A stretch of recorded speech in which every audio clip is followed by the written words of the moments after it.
ഞാൻ പോയി ഡ്രസ് മാറ്റിട്ട് ഞങ്ങളും വരാം. ശരി. കുട്ടിയുടെ പെർഫോമൻസിനെ കുറിച്ച് എല്ലാവർക്കും നല്ല അഭിപ്രായമാണ്. താങ്ക്സ്. ആ, അടുത്ത ഡ്രസ് ചേഞ്ച് ചെയ്താ. അയ്യേ, ഞാൻ ഈ ചുരിദാർ ഇട്ടോളാം. ശരീരം മുഴുവനും മൂടിപ്പൊതിഞ്ഞു നിന്നാ ഒരു അട്രാക്ഷനും ഉണ്ടാവില്ല. ഇതൊരു ആഡ് ഫിലിം അല്ല കുട്ടി. ആ, ഷൂട്ട് ചെയ്യുമ്പോഴേ പറയണമെന്ന് വിചാരിച്ചതാ. ഇതൊക്കെ മൂടി വെക്കുന്നത് എന്താ ഇത്? ഇതൊന്നും എനിക്കിഷ്ടമല്ല. ഇത്ര മോഡേൺ ആയിട്ട് അഭിനയിക്കണമെന്ന് എന്നോട് പറഞ്ഞിട്ടില്ല. ഈ ഡ്രസ് ഇടാൻ എനിക്ക് ബുദ്ധിമുട്ടുണ്ട്.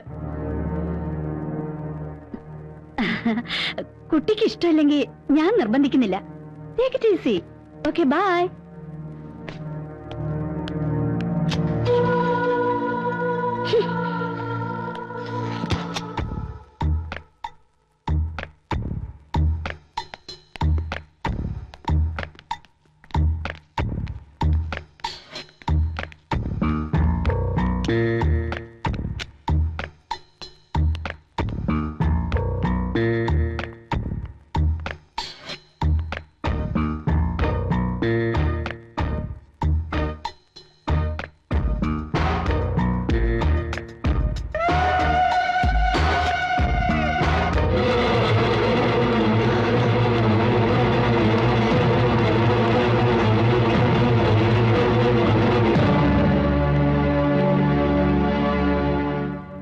ഫിലിമിന്റെ പേരിൽ അവിടെ വേറെന്തൊക്കെയോ വൃത്തികേടുകളാണ് നടക്കുന്നത്.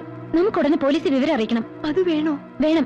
നിന്നെ പോലെ ഒന്നും അറിയാത്ത പാവം പെൺകുട്ടികൾ ഇനി അവരുടെ വലയിൽ ചെന്ന് വീഴുന്നതിന് മുമ്പേ പോലീസ് വിവരം അറിയിച്ചേ പറ്റൂ.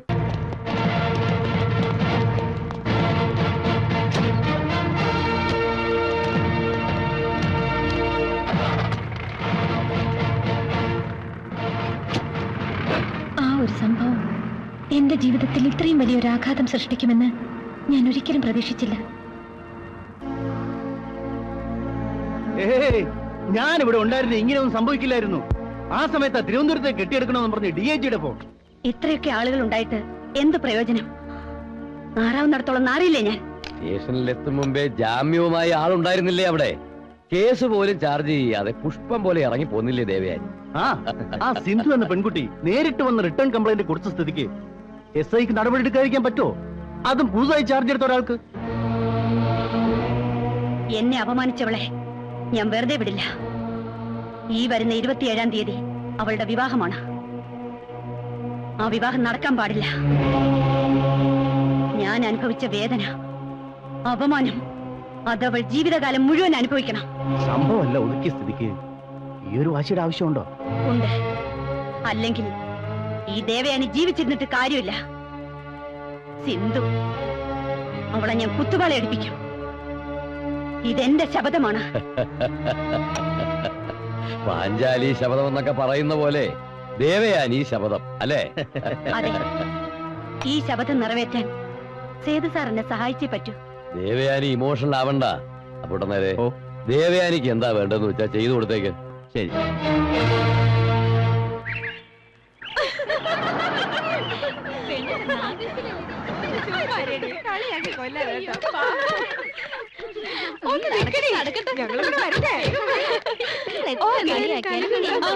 ഹലോ, ഞാൻ വെയിറ്റ് ചെയ്യായിരുന്നു ഇത്ര നേരം. വാ, അകത്തിരിക്കാം. നീ റെഡിയാവും, ഞങ്ങൾ ഇവിടെ ഇരുന്നോളാം. ആ ശരി. സന്തോഷമുണ്ടല്ലേ?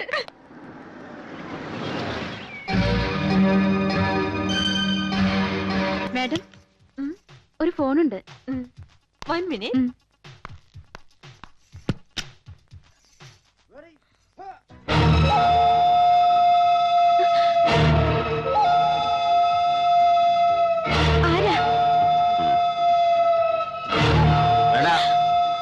അത് പുറത്തുനിന്ന് അടച്ചു.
ഹലോ, മിസ്റ്റർ സുരേഷ് അല്ലേ? അതെ.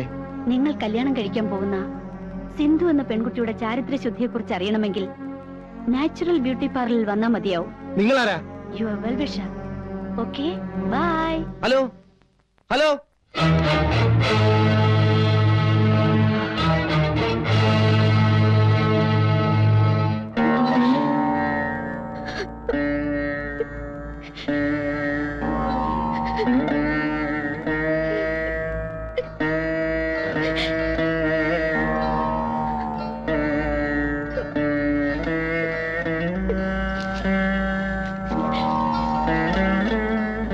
ഇതാ 500 രൂപ.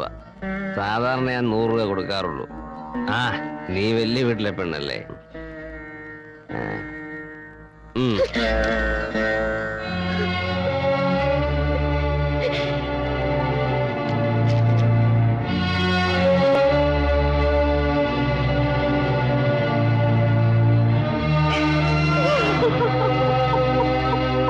എന്റെ വിവാഹം മുടങ്ങി. എല്ലാവരും എന്നെ വെറുത്തു, പരിഹസിച്ചു. എന്റെ ജീവിതം, ഭാവി എല്ലാം നശിച്ചു. എനിക്ക് വേണമെങ്കിൽ എല്ലാ നിമിഷങ്ങൾ കൊണ്ട് അവസാനിപ്പിക്കാമായിരുന്നു. പോലീസിൽ കംപ്ലൈന്റ് കൊടുക്കാമായിരുന്നു.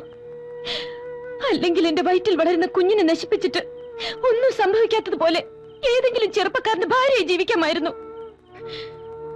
പക്ഷേ എനിക്ക് ആവശ്യം എന്റെ വയറ്റിൽ വളരുന്ന കുഞ്ഞിന്റെ അച്ഛനെയാണ്. മോളെ, നീ എന്തൊക്കെ പറഞ്ഞാലും അവനോടൊത്തുള്ള ജീവിതം വേണ്ട മോളെ. ഒരിക്കലും അത് ശാശ്വതമാവില്ല. ചെറുപ്പം കൊണ്ട് തോന്നുന്ന വാശിയാ ഇതൊക്കെ. കഴിഞ്ഞതെല്ലാം നീ മറക്കണം. ചേച്ചിക്ക് എങ്ങനെ ഇത് പറയാൻ കഴിയുന്നു? 20 വർഷം മുമ്പ് ഒരു വാക്ക് പോലും പറയാതെ ഇറങ്ങിപ്പോയ ചേച്ചിയുടെ ഭർത്താവ് ഇന്ന് വരും നാളെ വരും എന്ന പ്രതീക്ഷയിലല്ലേ ചേച്ചി കാത്തിരിക്കുന്നത്? എന്തുകൊണ്ട് ചേച്ചിക്ക് അയാളെ വെറുക്കാൻ കഴിയുന്നില്ല, മറക്കാൻ കഴിയുന്നില്ല? എല്ലാം അറിഞ്ഞുകൊണ്ട് തന്നെയാ ഞാൻ വന്നത്. എത്ര തെമ്മാടിയായാലും കൊള്ളരുതാത്തവനായാലും എന്റെ വയറ്റിൽ വളരുന്ന കുഞ്ഞിന്റെ അച്ഛൻ അയാളാണ്. അത് ഞാൻ തെളിയിക്കും.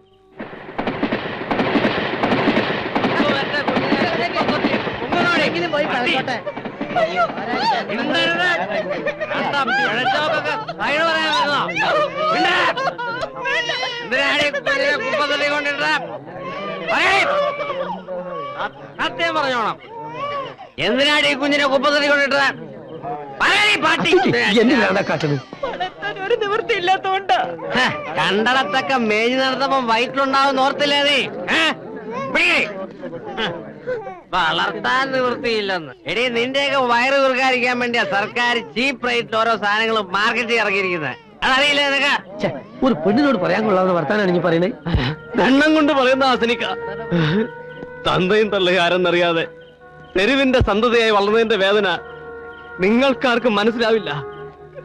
വിശന്ന് കരഞ്ഞപ്പോഴൊക്കെ ഒരു പച്ച കഞ്ഞിയോ ഒരിറ്റ് സ്നേഹം തരാനോ എനിക്കാരും ഉണ്ടായില്ല. തെരുവ് തണ്ടി, തന്തയില്ലാത്തവൻ എന്നൊക്കെ പറഞ്ഞ് ഒരു പട്ടിയെ പോലെ എന്നെ ആട്ടി ഓടിക്കുകയായിരുന്നു. ഒരമ്മയുടെ ചൂട് തട്ടി വളരാണ്ട ഈ കുഞ്ഞിനെ ഈ കുപ്പത്തൊട്ടിലിടാൻ നിനക്ക് എങ്ങനെ മനസ്സ് വന്നേ?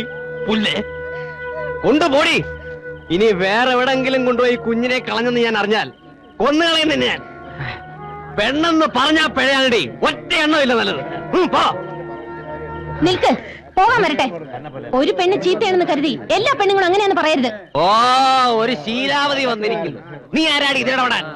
വന്ന അന്ന് മുതൽ നീ എനിക്ക് തിളക്കാൻ തുടങ്ങിയതാ, പിഴച്ച വർഗം. അനാവശ്യം പറഞ്ഞാലുണ്ടല്ലോ. നീ എന്ത് ചെയ്യടി പുല്ലേ?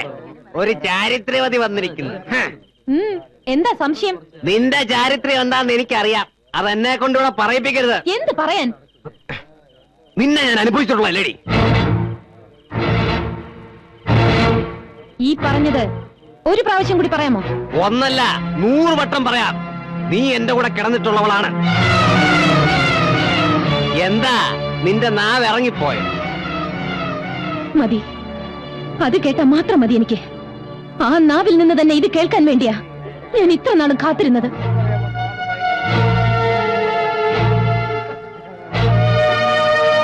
കാശിനു വേണ്ടി എന്റെ മാനം നശിപ്പിച്ചിട്ട് ഇപ്പൊ നിന്ന് സദാചാരം പ്രസംഗിക്കുന്നു. പെണ്ണെന്ന് പറഞ്ഞാൽ പിഴയാണെന്ന് വിളിച്ചു കൂവുന്നു. നിൽക്കൂ. ഇതിന് സമാധാനം പറഞ്ഞിട്ട് പോണം. നിങ്ങൾ ചെയ്ത ക്രൂരതയുടെ ഫലം എന്റെ വയറ്റിൽ വളരുന്നുണ്ട്. അതിന് ഞാൻ എന്ത് ചെയ്യണം?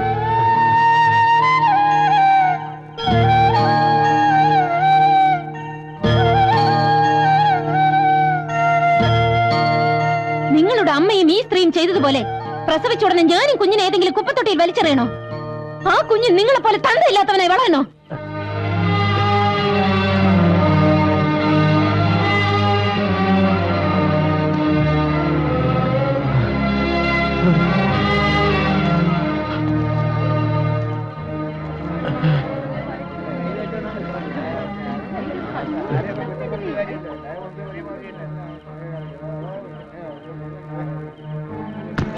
എടീ, നീ ഇത്തരക്കാരിയാണെന്ന് ഞാൻ വിചാരിക്കുന്നു.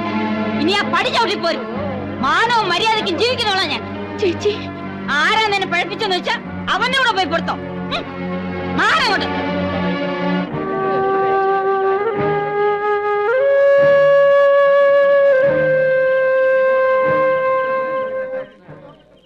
അച്ചുട്ടേ, ഞാൻ ഈ കേട്ടതൊക്കെ നേരാ പറയണോ? മണിയാ, ഒരു വീഡിയോ. ഓളെ കണ്ണീര് വീണാൽ എന്നോട് പടച്ചോൻ പോലും പൊറുക്കൂല. ഇയോളെ വിളിച്ച് കുടി കേറ്റ്.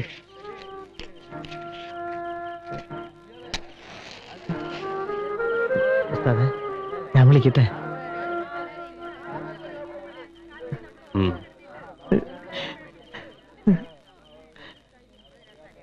എന്താ എല്ലാരും നോക്കി നിൽക്കണേ?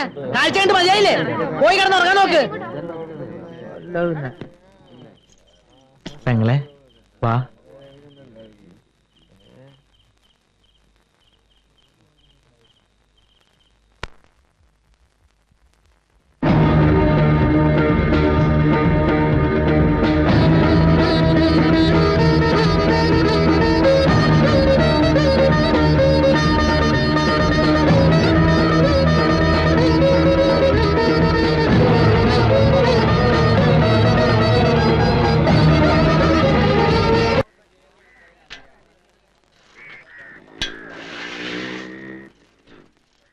ഉസ്താദേ, ഉസ്താദേ, ഉസ്താദേ, ഉസ്താദേ.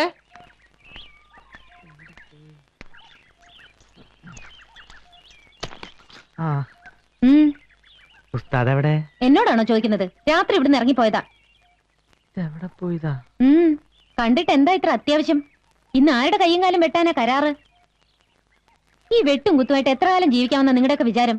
എല്ലാത്തിനും ഒരു അവസാനം ഉണ്ടാവും, അത് മറക്കണ്ട. എന്റെ പെങ്ങളെ, ഞാൻ അതിനൊന്നും വന്നല്ല. എന്റെ ബാഗ് എടുക്കാൻ വന്നാ. ഞാൻ ഇവിടുന്ന് താമസം മാറാ. പോട്ടെ. അവിടെ നിക്കേ. നീ എങ്ങോട്ടാ ബാഗ് എടുത്തോണ്ട്? നമ്മുടെ ഗോപാലേട്ടന്റെ കടയുടെ മുകളിൽ ഒരു മുറി ശരിയായിട്ടുണ്ട്. അതുകൊണ്ട് ഞാൻ അങ്ങോട്ട് മാറാൻ പോവാ. അത് നീ മാത്രം തീരുമാനിച്ചാ പോരല്ലോ. ഇതകത്തോണ്ട് വയ്ക്ക്. ഉസ്താദെ, അത് ശരിയാവില്ല. നീ ആരെ പേടിച്ചിട്ടാണ് ഇവിടുന്ന് ഇറങ്ങിപ്പോകുന്നത്? ഇത് എന്റെ വീടാണ്. ഇവിടെ ആര് താമസിക്കണം, ആര് താമസിക്കാതിരിക്കണം തീരുമാനിക്കുന്നത് ഞാനാണ്. മനസ്സിലായോ? ആരും പേടിച്ചിട്ടല്ല. ഇനി ഞാനിവിടെ താമസിക്കുന്നത് ശരിയല്ല.